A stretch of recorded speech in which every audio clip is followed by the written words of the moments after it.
Good morning, everybody. I'm happy to share our experiences from Costa Rica. Maybe you remember Ash's map, where all the countries were marked in blue earlier on. So Costa Rica is the smallest country on that map. It's a pretty small country. I think it's like the 7th part of Germany, something like 15% of that area. And they're pretty active in all what is climate change related at international level. And if I may quote Andrea Mesa, she's the director of the Climate Directorate of Costa Rica, then according to this, climate change is not a question of climate change itself, but it's a question of development model, a low carbon development model that Costa Rica is taking. So this is much broader, and that is how this little country is trying to step ahead. So this is what I'm going to try to explain to you. This is the outcome of our project. This is a package of coffee, low carbon coffee, and that is what the low carbon coffee NAMA support project in Costa Rica is about. Let me see. Here you can see the main actors of the coffee NAMA. The NAMA support project is supporting.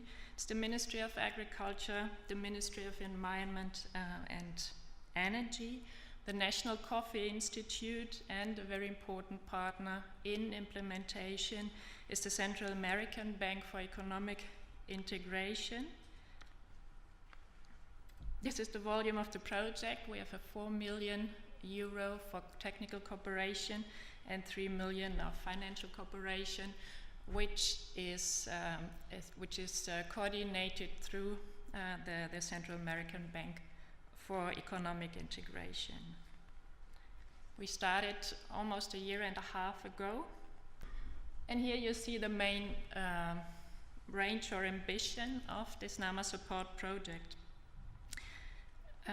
We are supporting low carbon coffee production and processing, and it's not only low carbon, but it's also sustainable coffee production, and that is looking at the whole country. Costa Rica only counts for 1% of global coffee production, so they're not that well known for a huge quantity of coffee, but for quality coffee. So that's where the project is looking at how to add value to high quality coffee by adding on low carbon qualities or characteristics. The project itself consists of 5 components. One is low carbon coffee production at coffee farms. That's where we are working directly with coffee farmers, and we integrate all the extension system that Costa Rica already counts on from the ministry and from the Coffee Institute. So this is about good agricultural practices and low carbon practices in the field. Component B looks at all what is happening at coffee mills. That's where we have elements of energy efficiency in the coffee processing process. This is about washing coffee, this is about pulping, this is about drying coffee until you get to the so-called green coffee beans, and this is what usually is exported to countries. All the roasting is being done in the at the market itself where the coffee is received. A third component is about the MRV system and verification. This is very important later to show what characteristics the coffee counts with and how to establish markets. And this component also looks at all the labeling and the norms behind that. The fourth component is about access to differentiated markets. So we try to find small markets, niches for this product, and there's of course more receptive markets for these kind of innovative products, and that's where we are heading to. The component E looks at all aspects related to financial cooperation.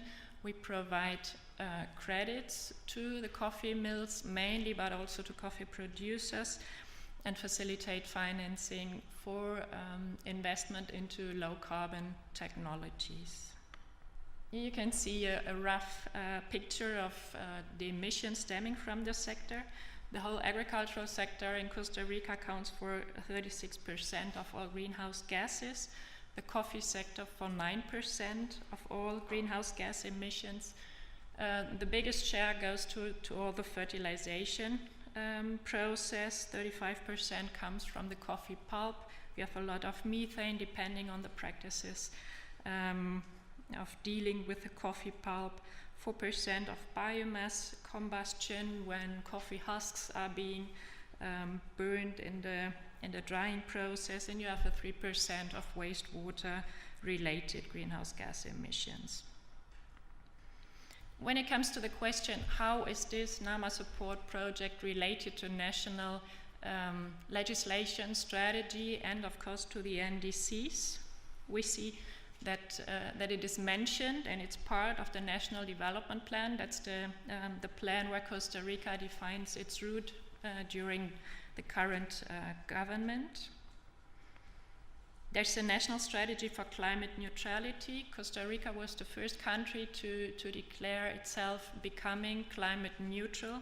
This happened in 2007, and the whole agricultural and also the coffee sector are part of these initiatives.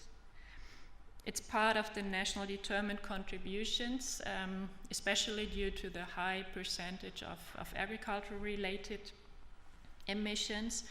And then we, by supporting the NAMA coffee, we contribute to a range of strategies in place, especially those of energy, waste, also, but also to the transport sector strategy.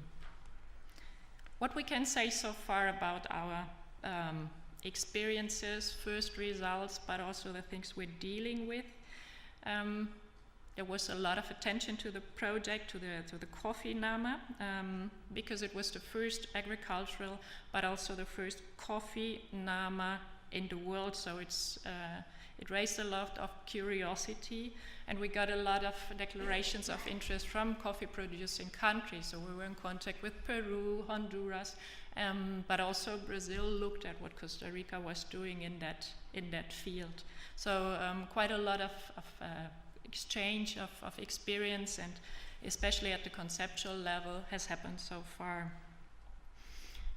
A very interesting aspect, the governance, the question of how is governance working within that NAMA, but also to link the NAMA as a contribution, or we heard as a building block to the NDC, and also into the sector. And this will be decisive as far as sustainability of such an initiative is concerned. The governance system for the coffee NAMA is threefold. So we have a technical level of coordination that is taking place. Universities, representatives from the technical level of ministries and implementing institutions meet regularly, and we have a pretty good exchange. There's a next level, which is the political, technical, or strategic level. That's where the vice ministries are getting involved into decisions and also reflecting how this is contributing to the policies in place. And at a third level, that's where the ministers of the Ministry of Environment and Agriculture are getting involved. So this is pretty much in place, and it will decide on how the NAMA is going on in the future. Within the coffee sector, which is a very traditional sector in Costa Rica, there's a very elaborated governance, and there is an assembly, for instance, where all actors from the coffee sector are working together and are taking decisions. So it's very important also to work together with these stakeholders, and that's what we do. So from time to time we share experiences and lessons learned in the meeting of this assembly, and this has proven to be very important, and also in order to really reach all the actors. There's a high interest from the private sector to become part of the process. It wasn't that much the case in the very beginning, because then that's when we had to prove that this approach is going to be successful. But now, as first lessons from mitigating, from getting an interesting product arise, they are approaching us. So, for instance, we started a public-private partnership with a big fertilization company, and you saw in the numbers before why they might have an interest in being part of such a process. But also roasters, traders approached us, and this is very interesting for us because they are very important in channeling the good practices we have developed so far. Learning from the pioneers and from facts and learning in common is very important, so we try to bring people together to share experience. We work with pacemakers, to say it like that. Those companies, especially those coffee mills who have had very interesting results, and the coffee community in Costa Rica is very well connected. We make use of that because good results with one company, the word will spread on very fast, and this is important to show that this is working, and working with pioneers will make sure that everybody gets to know these results. And for instance, for marketing of this low carbon coffee, we made use of the knowledge that is in the system and try to make this part of the marketing strategy for the future. A last element that we have learned so far is that we started to elaborate on an MRV system. This is an ongoing process because we are still collecting information, and every year we get new and better information. The model for the coffee MRV is going to be part for the national CINAMEC. That's the National Metric System for Climate Change that Costa Rica is developing. This is a very important element in the framework for transparency. This is interesting because we can make use of this first system of MRV for coffee and build on all this, the CINAMEC, the national system, where all the sectors will be represented in the future. So we can learn from these very first MRV experiences and build the national monitoring or the national dashboard about the implementation, about the efficiency of the system. And this is interesting also because we are making experiences about the bottom-up and the top-down effects of monitoring. So we make use of emission factors, for instance, that are coming from IPPC, but we also make use of those that Costa Rica has generated so far. And as you can imagine, there's a gap. So dealing with these learning processes is sometimes challenging, and sometimes it really shows how much we are in a process of not yet knowing and still being under development. I brought you some pictures. Maybe that's interesting to see how the stage of implementation are. On the lower photo, you can see all the representatives from the coffee mills, those pioneers who are willing to reduce their greenhouse gases in the industrial process of coffee. On the bottom, on the right side, you can see coffee presented at an international coffee fair in Costa Rica, Café. So this was the first low-carbon coffee presented internationally at a coffee fair, and the same on the upper side on the left. This is an American coffee fair, SCA, Specialty Coffee Association. So the coffee raised a lot of attention, and the Nama Café was pretty prominent there. In the middle upstairs, you can see how climate change is being explained to coffee farmers. These processes are not that easy to communicate or to explain, and explaining a coffee farmer what he has to do with climate change needs to be done in a very practical way. So that's what we are doing. And maybe one last example is on the very right up there. You can see how first technology is being implemented for coffee pulp treatment, which drastically reduces methane generation because it's transformed from an anaerobic to an aerobic process. So this is a hands-on experience from the field. I think it helps a lot that people love coffee, or many people love coffee, so this helps very much in communicating and in showing something very tangible within a process of implementation as we're having it. That's what I brought to you, and I will be happy to answer any question later on in the question and answer session. Thank you very much.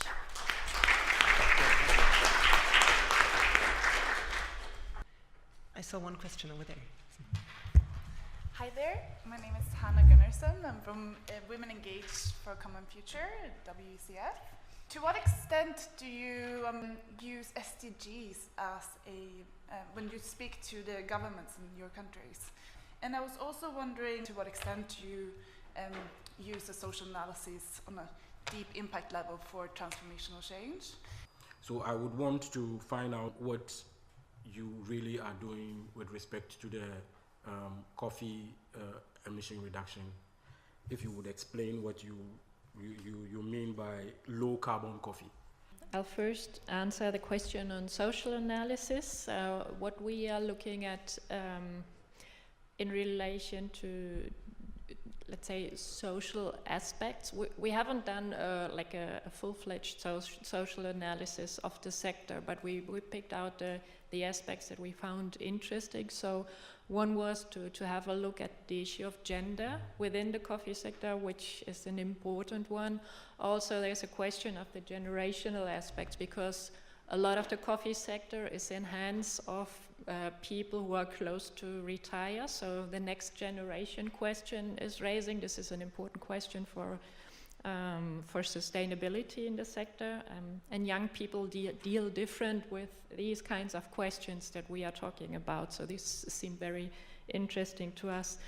And another social aspect was the question of increasing income to both coffee farmers and people working at the coffee mills. And when I don't know if you remember the CINAMEC, the metric system, the national monitoring system, they are going to have 4 elements. It's mitigation, adaptation, it's climate finance, and the fourth one is about co-benefits. So part of our monitoring is going into the co-benefit part of that CINAMEC system. So these informations are going to be raised. You asked about SDG and NDC. This is a process that is about to start in Costa Rica. They are a pioneer with respect to SDG, and we are looking at how NDC and SDG can be monitored in a very close way. There's no answer yet. This is under development, but yes, this is going to take place. The question about what is low carbon or what is mitigation in the coffee sector, what are we really doing? We are reducing energy at coffee mills, so improve technology, use more efficient technology at the coffee mills. That's one important aspect. This is partly but not very much collaborating to the greenhouse gas emissions, because Costa Rica has a 98% of renewable energies in its system. They have a lot of hydropower, biomass, wind and geothermal energy, so this is not going to reduce greenhouse gases that much, but it's a lot of a big question in terms of efficiency in the process. We support to increase tree coverage in the coffee fields. This is important for the quality of the coffee in some areas, and also a sink for greenhouse gases, capturing carbon. We are supporting the reduction and the appropriate use of fertilizers. There's a lot of you call this in English, nitrogenized fertilizers. So we are trying to push forward an efficient fertilizer use. It's necessary in order to have a good productivity, but not to use it excessively, and this is about good agricultural practices. And also waste management, reduce methane emissions from coffee pulp treatment. That's another aspect. So these are the main triggers to reduce greenhouse gases in practice. What is really the advantage of if you go on the market with this coffee? Do you have an advantage out of the fact that it is a normal project in some sense? You mean if you as a customer get an advantage of buying low carbon coffee? A quality standard which includes this aspect. We are just developing this. You have a quality for coffee, so there's a whole science behind this, and you have a range of qualities by testing. What we are just developing in Costa Rica is a labeling system, so to have a quality plus, and the plus is, let's say, the environmental, the climate change, and the social aspects of coffee. We're just about to develop a standard for this in Costa Rica, including this with the national accreditation system, and something easy to understand. So you get a package of coffee and you have the water footprint on it, a certified water footprint, a certified carbon footprint of this product, and we're also working on one about agrochemicals used in the process, so to have a very high level of transparency to the customer. Do you get a better price by this? That's our hypothesis, and this needs to be proved. We have had first selling of coffee. We're still under development of these, of these labels, but so far at least it looks promising. But it's not something that we can prove as a whole. Their first, the first selling has been taken place, and it looks good. And there's a high interest at these international coffee fairs. But we also want to access direct buyers, not so much via intermediaries, in order to get a good price for the producers themselves. So we're right in the middle of that, and there's not a complete experience.